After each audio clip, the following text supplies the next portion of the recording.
خدا کی قسم اس وظیفے کو صرف 7 بار پڑھ لو، اللہ تعالیٰ سے جو مانگو گے وہ مل جائے گا۔ اس عمل کو کرنے کے بعد اللہ تعالیٰ سے جو دعا مانگو گے اللہ تعالیٰ کا جواب آئے گا کہ میں نے تمہارا کام کر دیا۔ محترم ناظرین، جو شخص یہ کہتا ہے کہ اس کی دعا قبول نہیں ہوتی، آپ کو آج ایک دعا بتائیں گے جس سے انشاءاللہ آپ کی دعا ضرور قبول ہوگی۔ ایک وظیفہ ہے جس کے کرنے سے آپ کی دعا قبول ہوگی انشاءاللہ، اور آپ اپنی آنکھوں سے دیکھیں گے کہ جو کہتا ہے کہ میری دعا قبول نہیں ہوتی، مجھے کوئی نوکری نہیں ملتی، انشاءاللہ جو اس طریقے سے دعا مانگے گا اس کی دعا اللہ ضرور قبول فرمائے گا۔ ہر دعا اللہ کی بارگاہ میں قبول ہوتی ہے، گناہگار آدمی ہو یا بدکار سے بدکار آدمی ہے، حتیٰ کہ اللہ کو نہ ماننے والا غیر مسلم ہے اس کی بھی دعا قبول ہوتی ہے۔ دعا ایک عظیم نعمت اور انمول تحفہ ہے۔ اس دنیا میں کوئی بھی انسان کسی بھی حال میں دعا سے مستغنی نہیں ہو سکتا۔ دعا اللہ تعالیٰ کی عبادت ہے۔ دعا اللہ کے متقی بندے اور انبیاء کرام علیہ السلام کے اوصاف حمیدہ میں سے ایک ممتاز وصف ہے۔ دعا اللہ تعالیٰ کے دربار عالیہ میں سب سے باعزت تحفہ ہے۔ اللہ کے نبی صلی اللہ علیہ وسلم نے ارشاد فرمایا، دعا سے بڑھ کر اللہ تعالیٰ کے یہاں کوئی چیز باعزت نہیں۔ دعا اللہ تعالیٰ کے یہاں بہت پسندیدہ عمل ہے۔ دعا سے اللہ تعالیٰ کے غصے کی آگ مدھم پڑتی ہے۔ دعا اللہ تعالیٰ کی ذات پر بھروسے کی گائیڈ لائن ہے۔ دعا آفت اور مصیبت کی روک تھام کا مضبوط وسیلہ ہے۔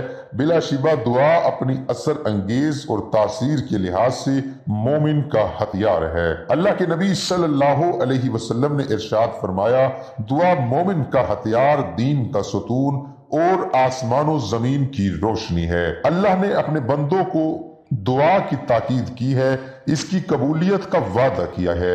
اللہ تعالیٰ نے قرآن مجید میں صاف صاف اعلان کیا ہے، جب میرے بندے میرے بارے میں دریافت کرے تو میں قریب ہوں، دعا کرنے والا جب مجھ سے مانگتا ہے تو میں اس کی دعا قبول کرتا ہوں۔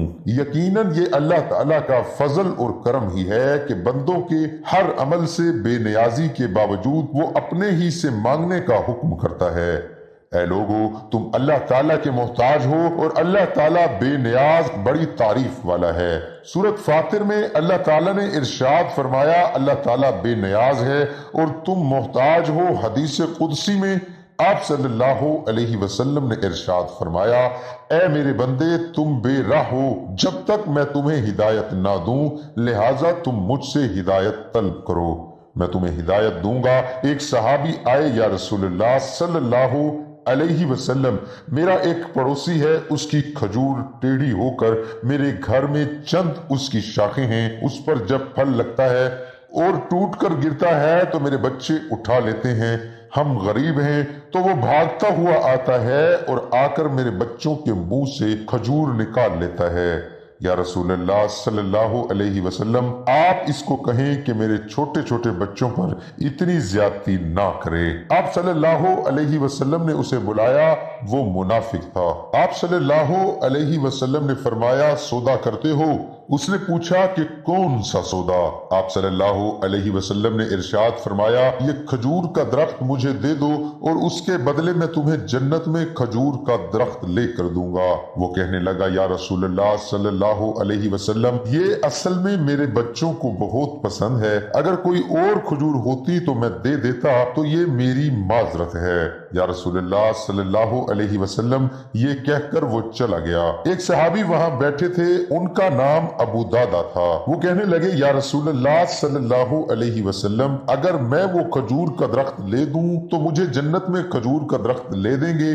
آپ صلی اللہ علیہ وسلم نے فرمایا کہ ہاں، تم مجھے لے دو، اس کے بدلے میں تمہیں جنت میں کھجور کا درخت لے دوں گا۔ وہ صحابی اٹھ کر اس منافق کے پیچھے چلے گئے اور بلایا کہ اے بھائی، بات سنو، کھجور کا درخت کتنے کا بیچو گے؟ اس نے کہا کہ میں نے تو اللہ کے نبی صلی اللہ علیہ وسلم کو نہیں دیا، تمہیں کیسے دے دوں؟ انہوں نے کہا، اچھا بھائی، منہ سے بول، کتنے پیسے لوگے؟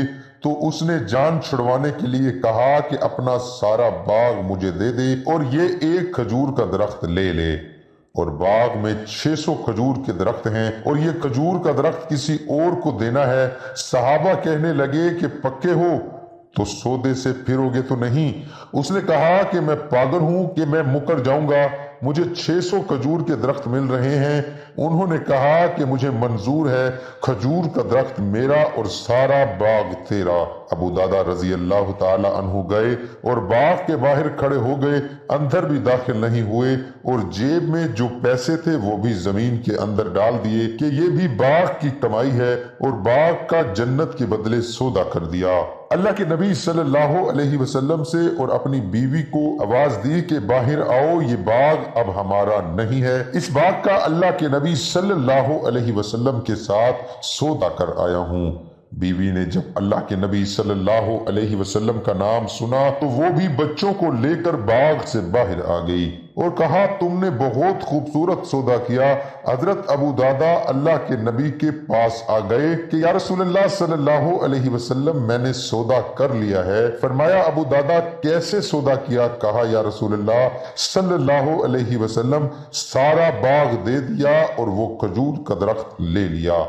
اللہ کے نبی صلی اللہ علیہ وسلم نے فرمایا کہ پھر میرا سودا بھی بدل گیا، اور فرمایا کہ میرے ساتھی میں اپنی آنکھوں کے سامنے دیکھ رہا ہوں اللہ نے تیرے لیے جنت میں ایک محل نہیں سینکڑوں محل بنا دیے ہیں، اور ایک باغ نہیں 1000 باغ تیرے لیے تیار کر دیے ہیں۔ اور جب حضرت ابو دادا رضی اللہ عنہ فوت ہوئے تو اللہ کے نبی صلی اللہ علیہ وسلم نے فرمایا کہ میں اپنی آنکھوں سے دیکھ رہا ہوں 1,00,000 جنت کے کھجور کے درخت ابو دادا رضی اللہ عنہ کے جنازے کے اوپر جھکے ہوئے ہیں۔ محترم ناظرین، اب ہم چلتے ہیں اپنے آج کے وظیفے کی طرف۔ تو آپ نے جو آیت میں اب آپ کو بتانے جا رہا ہوں یہ آپ نے 7 مرتبہ پڑھنی ہے، اول و آخر درود شریف کے ساتھ۔ لا الہ الا اللہ وحدہ لا شریک لہ لہ الملک ولہ الحمد وہو علی کل شیء قدیر، سبحان اللہ والحمد للہ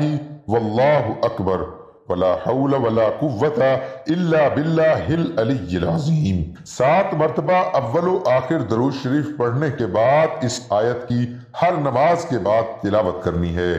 انشاءاللہ جو بھی آپ اللہ تعالیٰ سے مانگو گے اللہ تعالیٰ آپ کو عطا فرمائیں گے، لیکن دعا آپ نے صدق دل کے ساتھ مانگنی ہے۔